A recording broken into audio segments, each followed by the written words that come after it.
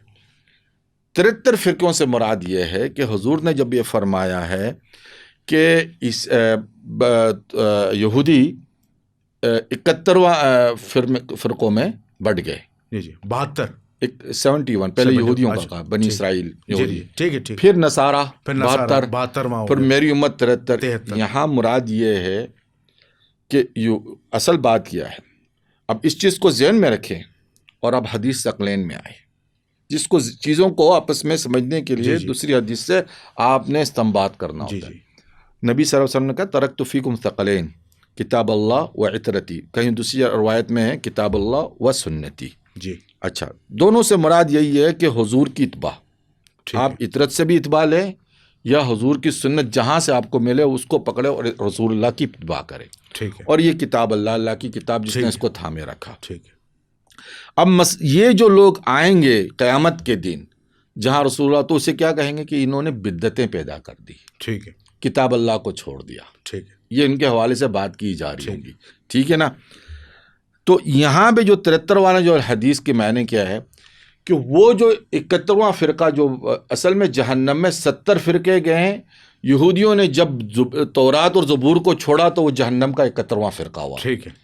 پھر جو نصارہ آئے جنہوں نے پھر انجیل کو چھوڑا تو جہنم کا 72 فرقہ ہوا.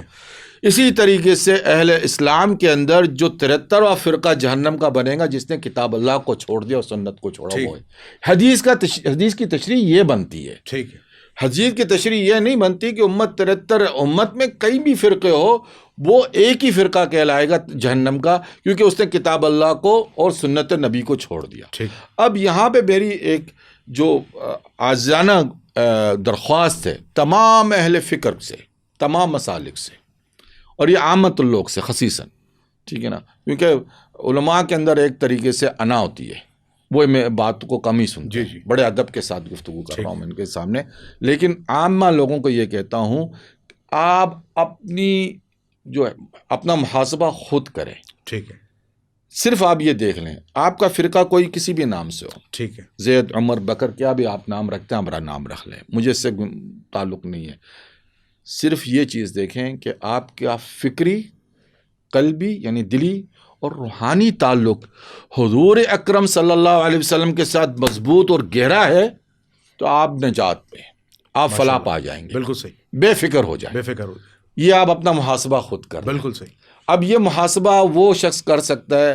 دیکھیں اگر میں یہ کہوں کہ بھائی میں اپنا محاسبہ کرنے جا رہا ہوں اور میرے اندر یہ عقیدہ ہو کہ جناب میں نے ایک انچی ٹیپ نکالا ہو اپنی جیب سے اور میں ناپ رہا ہوں کہ حضور کا علم اتنا تھا نہیں اتنا نہیں تھا سمجھا نا تو اس کا مطلب یہ ہے کہ ابھی تک میری قلبی اور روحانی تعلق اور فکری تعلق حضور سے اس طریقے سے گہرائی سے نہیں جڑی ہوئی ہے کیونکہ میں انچی ٹیپ سے ناپ رہا ہوں. ٹھیک ہے نا. یا میں اس مسلک سے ہوں جس نے کہا او ہو یہ حضور تو مطلب دیکھیں نا سارے کے سارے تو منافق ہو گئے حضور کی تو رسالت تو پھر چند ہی لوگوں میں رہ گئی تھی. تو آپ کا تعلق تبھی تک حضور سے پیدا ہی نہیں ہو سکتا کیونکہ آپ نے حضور کے چاہنے والوں سے تعلق نہیں پیدا کیا ہے. بالکل صحیح بات. تو یہ محاسبہ میں نے کسی کا نام نہیں لیا ہے. صحیح بات. میں نے ایک عام لوگ کو سمجھانے کے لیے کہ سوائے اس کے اور یہ بعد میں تحقیق کے طور پہ کہہ رہا ہوں. بالکل صحیح کہہ رہا ہوں. کیونکہ میں نے جو آپ کو کہا نا کہ یہ مدر آف آل نالج ہے. آل نالج جو ہے نا یہ اگر آپ یہ جو وقت آخر کی نالج کو حاصل کرنا چاہیں گے اس میں بڑے بڑے حساب کتاب کھل جاتے ہیں کہ میں نے اس پہ تحقیق کی کہ دجال سے نجات کس طریقے سے ہوں گی امت کی. دجال آنے والا ہے تو مجھے یہ نظر آیا تحقیق کے اندر کہ دجال جو آ رہا ہے وہ آپ کو بلڈوز کرنے آ رہا ہے آپ کے عقیدے کو. اور توحید کے عقیدے کو بلڈوز کر دے گا. بالکل صحیح. نجات صرف اسی میں ہوں گی کہ آپ کا قلبی، فکری، روحانی تعلق رسول اللہ صلی اللہ علیہ وسلم سے بنا ہوا ہے. وہ تب بن سکتا ہے کہ جب ہر جمعے کو آپ کہ السلام علیکہ یا سیدی یا رسول اللہ پڑھتے ہو نعت. وہ تعلق جب بنے گا. نجات کا تعلق جو ہے نا انچی ٹیپ لے کے حضور کے علم غیب کو نامنے سے نہیں بنے گا. بالکل صحیح. اس کے صحابہ پہ تبرہ کرنے سے نہیں بنے گا. بالکل صحیح. نجات کا تعلق بنے گا جب آپ سلام پڑھتے ہوئے جمعے کے دن بھی آپ اٹھ کھڑے ہوں گے کہ حضور جو ہے ہمیں دیکھ بھی رہے ہیں، سن بھی رہے ہیں. یہ فرقی قلبی تعلق بنانے کا ذریعہ ہے. بالکل صحیح. یہ معنی ہے. بالکل صحیح. ٹھیک ہے نا. یہ آپ کو دجال سے ہی بچائے گا. آپ روحانیت سے نہیں جڑیں گے، آپ جو ہیں وہ حضور علیہ الصلوۃ والسلام کا جو اصل فیض ہے اس تک نہیں پہنچ سکتے جب تک آپ کی روحانیت فکری، قلبی اور روحانی تینوں چیزیں قلب کو اللہ کے ذکر کے ذریعے پاک کر. دیکھیں پاک تو اللہ کے ذکر ذریعے، لیکن وہ زبان ہی اللہ منہ میں نہ دے جس میں ذکر اللہ ہو اور ذکر محمد نہ ہو. سمجھا نا. بے شک صلی اللہ علیہ وسلم. وہ زبان ہی اللہ مجھے نہ دے کہ جو اس کے حبیب کا ذکر ہی نہ کرے. تو میں یہ کہنا چاہتا ہوں کہ نجات کا ذریعہ، یہ میں تحقیق کر کے پہنچا ہوں اس بات کے کہ حضور کی، یعنی میں دجال پہ تحقیق کر رہا تھا، لیکن مجھے نظر آ گیا کہ بھائی اس زمانے میں جب دجال اتنے بڑے بڑے کارنامے دکھائے گا، اور وہ ایک طریقے سے اللہ کی طرف سے فتنہ ہے، آزمائش ہے اہل ایمان کے لیے کہ تم کتنا ایمان پہ قائم رہتے ہو. تو اس وقت ذریعہ ایک ہی بچے گا کہ آپ کی فکری، قلبی، روحانی تعلق حضور سے کس طریقے سے ہو سکتی ہے. وہی شخص بچ جائے گا، اور جو شخص چاہے وہ ساری عمر رائمنڈ لگاتا رہے.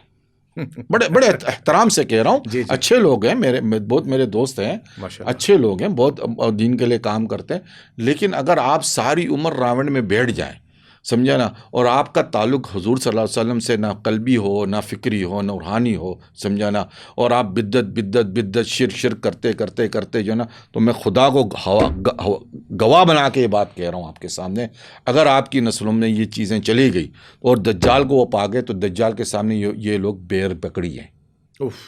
یقین کریں، یہ بہت بڑا دعویٰ ہے. حضور کی حدیث ہے. بے شک. حضور صلی اللہ علیہ وسلم نے فرمایا کہ ایک شخص آئے گا دجال سے بحث کرے گا، کیونکہ اس کو اپنی توحید پہ گھمنڈ ہوگا، پھر وہ اس کی اتباع کر لیں گا. تو آپ یہ کہنا چاہ رہے ہیں یہ شیطانی توحید بیان کر رہے ہیں؟ دیکھیں توحید پہ تو سب سے بڑا قائم شیطانی ابلیس ہی تو ہے، جس نے آج تک کسی کو سجدہ نہیں کیا ہے نا. مرزا صاحب جو کہتے ہیں نا، مرزا جہلمی صاحب، چھوٹے مرزا، محمد علی مرزا، ہاں جو چھوٹے مرزا صاحب ہیں، چھوٹے مرزا صاحب، وہ یہ کہتے ہیں نا کہ جہاں توحید ہوں گی وہاں تو کیا گستاخی تو ہوں گی. وہ اپنے استاد کی یہ بات، تو ان کو میں یہ کہنا چاہتا ہوں کہ گستاخی کی توحید صرف ابلیس دیتا ہے. ابلیس دیتا ہے، کیونکہ حضرت ابلیس جو آپ کے حضرت جو ہیں، انہوں نے جو ہے نا حضرت آدم علیہ السلام کو سجدہ نہیں کر کے ان کی عدم توقیر کی، ٹھیک ہے، اور کہا کہ ان کو تو مٹی سے بنایا ہے، میں تو آگ سے بنا ہوا ہوں. تو توحید، ہاں غرور تکبر اپنی جگہ پہ، لیکن اس نے غیر اللہ کو سجدہ نہیں کیا، وہ توحید کا قائل تھا. تو تمہاری توحید ابلیس کی توحید یکساں ہے. ہماری توحید تو یہ ہے کہ اللہ کے بعد حضور، بس. بے شک، یہ ہماری توحید ہے. توحید مکمل ہی نہیں ہے جب محمد رسول اللہ نہ کہے.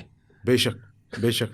اچھا، ایک بڑا اہم میں آپ کے سامنے ایک سوال رکھنے والا ہوں، عوام الناس کی آپ رہنمائی فرمائے گا کہ یہ بتائیے کہ جب فتنہ دجال آ جائے گا، ٹھیک ہے، تو دجال کو اصل قتل کون کریں گے؟ امام مہدی علیہ السلام کریں گے یا حضرت عیسیٰ علی نبینا علیہ السلام کریں گے؟ یہ بڑا اہم سوال ہے. دیکھیں وہ تو بالکل کلیئر ہے، حدیث میں مستند حدیث ہے اس حوالے سے کہ دجال کو حضرت عیسیٰ علیہ السلام ہی قتل کریں گے اور کوئی نہیں. اچھا، امام مہدی اس وقت موجود ہوں گے؟ دیکھیں ہاں بالکل وہ شخصیت ہے. اچھا، وہ شخص بالکل. امام مہدی کا اصل کردار کیا ہوگا؟ کیونکہ یہ ہے نا کہ حدیث کے اندر آتا ہے، میں مشکات المصابیح میں بھی پڑھ رہا تھا کہ امام مہدی علیہ السلام جو ہے وہ 7 سال حکومت کریں گے، عدل و انصاف سے بھر دیں گے، اور اس کے بعد جو ہے بعض روایت میں شہادت ہو جائے گی، بعض روایت میں ان کا انتقال ہو جائے گا. اس کے بعد کمانڈرشپ جو ہے وہ حضرت عیسیٰ کے پاس چلی جائے گی. دیکھیں 200 حدیثیں جی حضرت امام مہدی کے حوالے سے اہل سنت اور جماعت کے قریب لگ بھگ، میں نے تو گری نہیں، لیکن جو میرے پاس حوالے پہنچے ہیں تو قریباً 200 حدیثوں کے ہیں، اور اس میں بہت کم حدیثیں ایسی ہے جو صحیح ہے، مستند ہیں، اور اکثر ضعیف ہے اور موضوعات پہ ہے. موضوعات پہ کھڑی ہوئی، من گھڑت باتیں ہیں۔ اب اہل سنت اور جماعت کے اندر 3 ورژن بنتے ہیں اگر امام مہدی کو آپ صرف لے لیں۔ ایک ورژن یہ ہے کہ ایک شخصیت مدینے سے نکلیں گی جب وہ خلیفہ وقت قتل ہو جائے گا اور آپس میں جھگڑے ہو جائیں گے تینوں ان کی اولادوں کے بیچ میں، اور پھر وہ مدینے سے بھاگ کے مکے آئیں گی تو مکے میں جو ہے نا ان کو چند اہل اللہ یعنی اللہ کے نیک بندے پہچان لیں گے اور مقام ابراہیم اور رکن یمانی کے بیچ میں ان کا ہاتھ پکڑ کے جو ہے ان سے بیعت لیں گی زبردستی، اور وہ ان پسند نہیں کرے۔ یہ ایک ورژن ہے، ٹھیک ہے، ورژن ہے، لیکن یہ ضعیف ہے۔ اچھا، ضعیف ہے، سندن ضعیف ہے۔ ہاں، یہ سندن ضعیف ہے روایت، ٹھیک ہے نا۔ دوسرا ورژن ہے وہ صحیح درجے پہ آتا ہے یا حسن درجے پہ آ جاتا ہے، صحیح پہ بھی آتا ہے، حسن بھی آتا ہے، اس کو بھی کہہ دیتے۔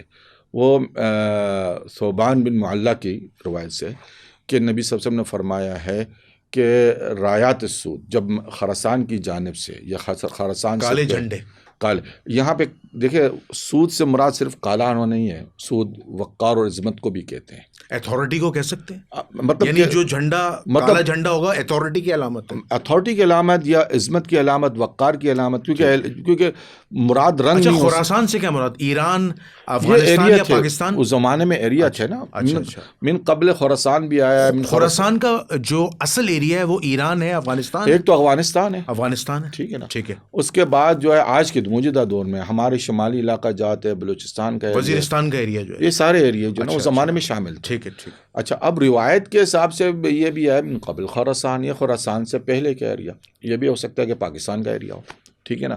تو اب اس طرف رسول صلی اللہ علیہ وسلم نے بات کی کہ یہاں سے وہ جو بات ہے نا کالے جھنڈے، رنگ سے مراد نہیں ہوگا، شاید مراد یہ ہوگا کہ جو جھنڈے اسلام کی عظمت کے لیے، اسلام کی عظمت کے لیے، ٹھیک ہے نا، اس سے وہ مراد اتھارٹی ہوگی، ہاں وہ نکلے۔ تو آپ چاہے آپ کو برف پہ یعنی وہ کیا کہتے ہیں اندھے منہ جو آپ اس طریقے سے چلتے ہیں یعنی دونوں ہاتھ اور پیر سے اس طریقے سے برف پہ بھی چلنا پڑے۔ اب دیکھیں یہاں پہ ایک بات آ گئی ہے برف کی، جی جی، وہ جو میں نیوکلر ونٹر کی بات کر رہا ہوں نا، کہ جس ساری چیزیں انٹرلنک ہو رہی ہیں، انٹرلنک ہو رہی ہے، سمجھے نا، یعنی نیوکلر وار کے بعد ہی امام مہدی کا زمانہ ہے۔ یعنی رسول اللہ نے بہت پہلے فرما دیا تھا، آج سائنس دریافت کر رہی ہے، سائنس اس کو آج دریافت کر رہی ہے۔ ہم تو اس بارے میں کہہ رہے ہیں کہ سائنس تو آج جو ڈسکور کر رہے ہیں، قرآن اس کو 1400 سال پہلے بیان کر چکا ہے، رسول اللہ بزمان محمد مصطفیٰ، سائنس اس کو انڈورس کر رہے ہیں، قرآن تو پہلے بتا چکا ہے، ٹھیک ہے۔ اب بات یہ ہے کہ وہ کہا کہ آپ اس طرف لپک جاؤ، اس طرف جاؤ، چاہے تمہیں برف پہ یوں اوندے ہو کر یعنی چلنا بھی پڑے۔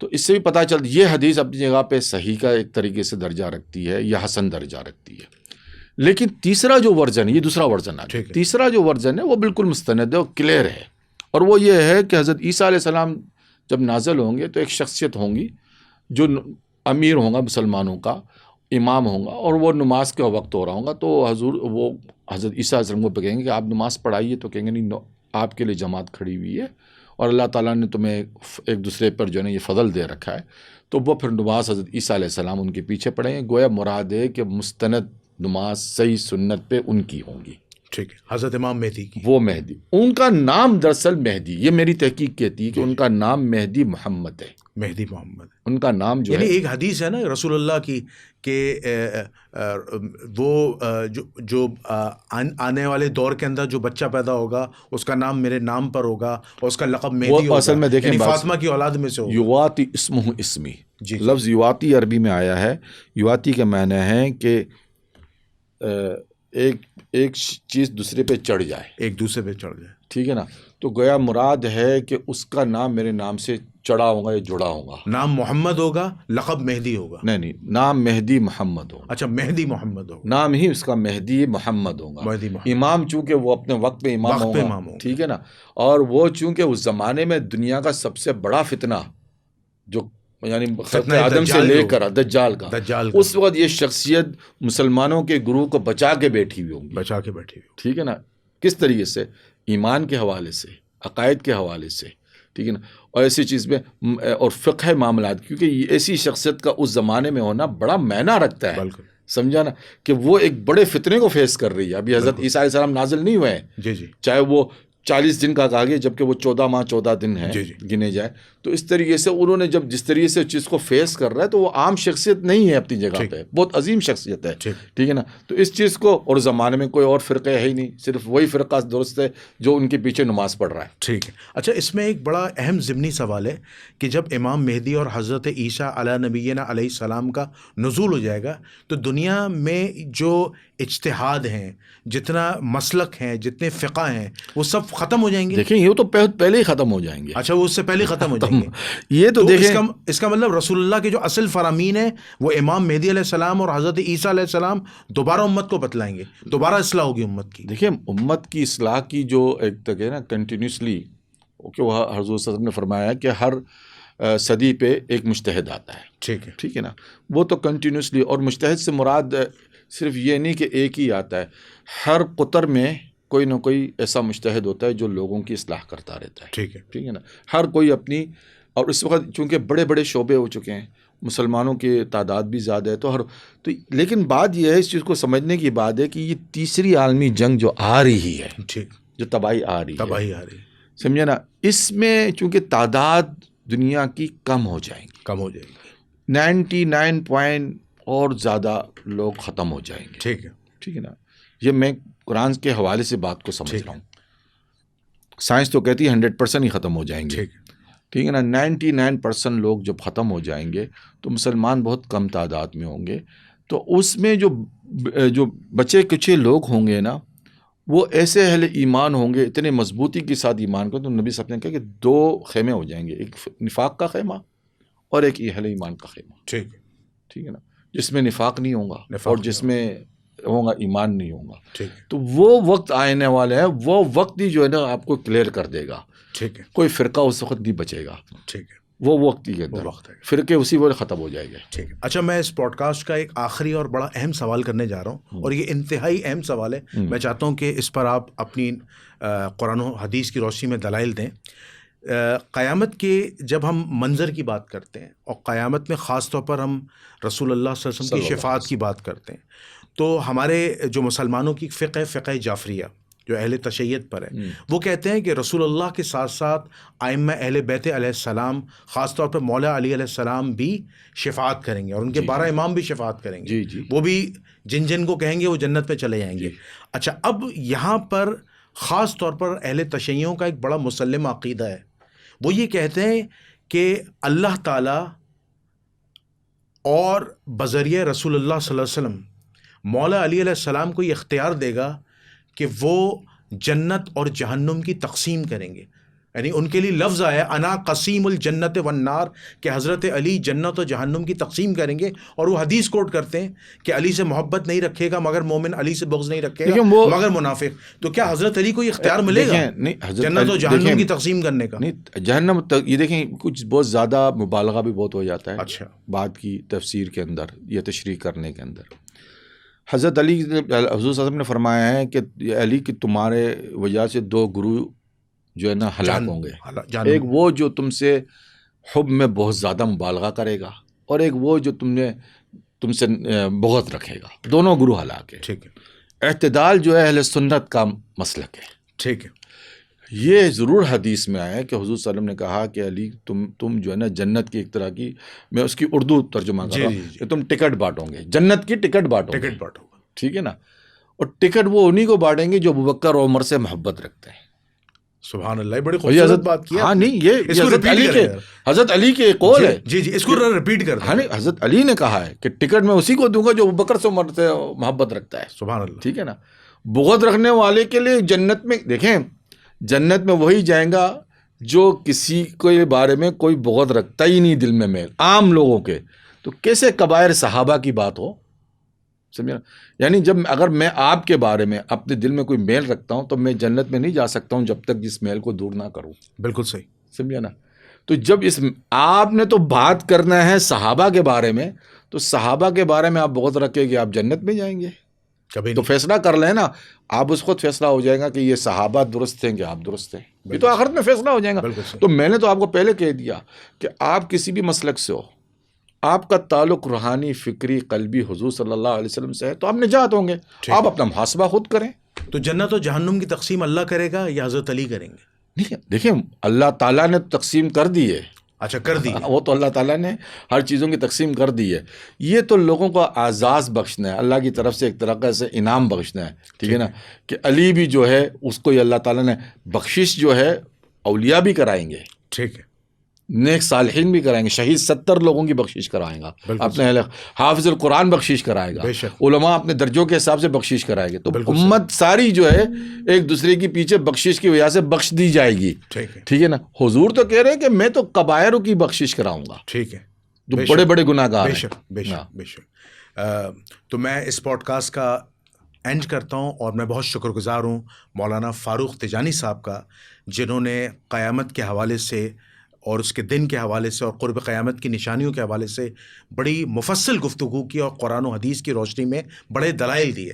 اور میں چاہتا ہوں کہ آپ اس پروگرام کو بار بار دیکھیے گا اور آگے اس کے لنک فارورڈ کیجیے گا, تاکہ عوام الناس کے علم میں اضافہ اور ہم سب کی اصلاح ہو. تو میں اس پروگرام کو اس دعا کے ساتھ ختم کرتا ہوں کہ اللہ تعالیٰ ہمیں نبی کریم صلی اللہ علیہ وآلہ وسلم, ان کے برحق صحابہ اور اہل البیت کی سنتوں کو زندہ کرنے والا بنائے, عمل کی توفیق دے, اور کل قیامت کے دن حضور علیہ الصلاۃ والسلام کے ہاتھوں سے حوض کوثر سے پانی نصیب فرمائے, اور بغیر حساب کتاب کے جنت الفردوس میں داخلہ نصیب فرمائے. آپ کا میزبان جنید الرحمن اور مہمان خصوصی جناب مولانا فاروق تیجانی صاحب کو اجازت دیجیے گا. انشاءاللہ اگلے پروگرام میں دوبارہ حاضر ہوں گے ایک نئے موضوع کے ساتھ. اس وقت تک کے لیے السلام علیکم ورحمۃ اللہ وبرکاتہ.